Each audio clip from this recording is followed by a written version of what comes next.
Welcome back to France 24. Time for the French press review now. Florence is here. Florence, the global market crisis obviously making the headlines here in France as well. That's right. Now, with the investor jitters moving to France, a wave of panic is once again blowing over French papers. We're going to start by looking at Libération, the left-leaning newspaper. Pas de vacances pour la crise. Basically, that could translate as no rest for the wicked, no vacation for the crisis. We're going to also take a look at the business daily, Les Echos, which headlines Markets, the Punishment. Now, it's really interesting to look at the photos on the front pages of French papers today.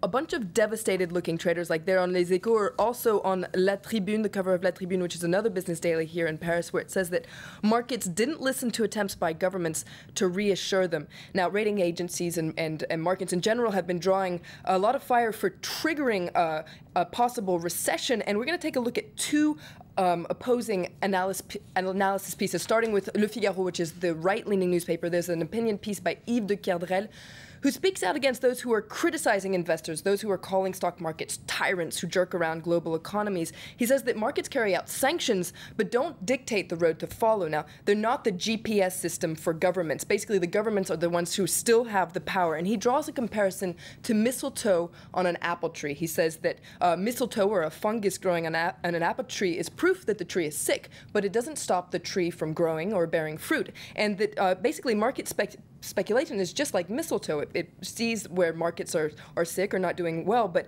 the markets are still able to grow, and it's still the government that's in control. So basically, he says that instead of lashing out against markets, we should be paying attention to the signals that they're giving us. Now, Rue 89, which is an online journal here that's left-leaning, has a very opposite point of view.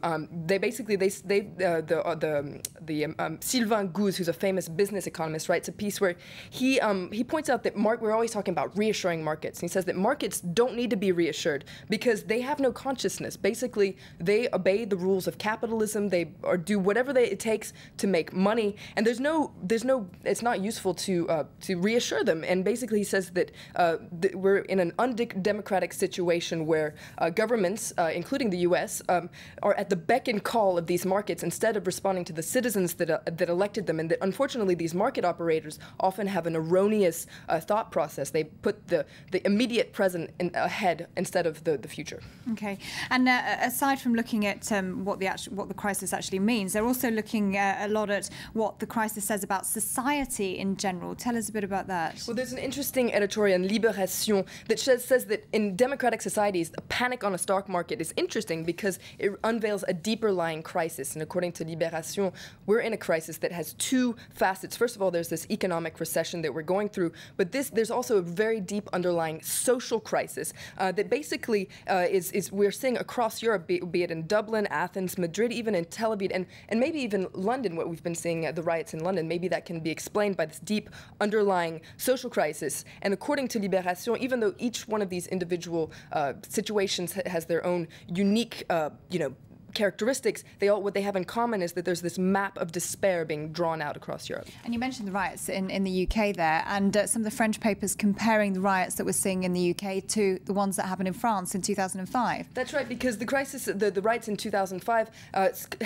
started in a very similar way. Two young men were killed trying to avoid a police check. And a lot of papers are wondering whether the riots in London are going to spread the same way they spread here in France. Now, we're going to look at a piece in Le Figaro where they interview Tony Travers, who's a sociology professor at the London School of Economics.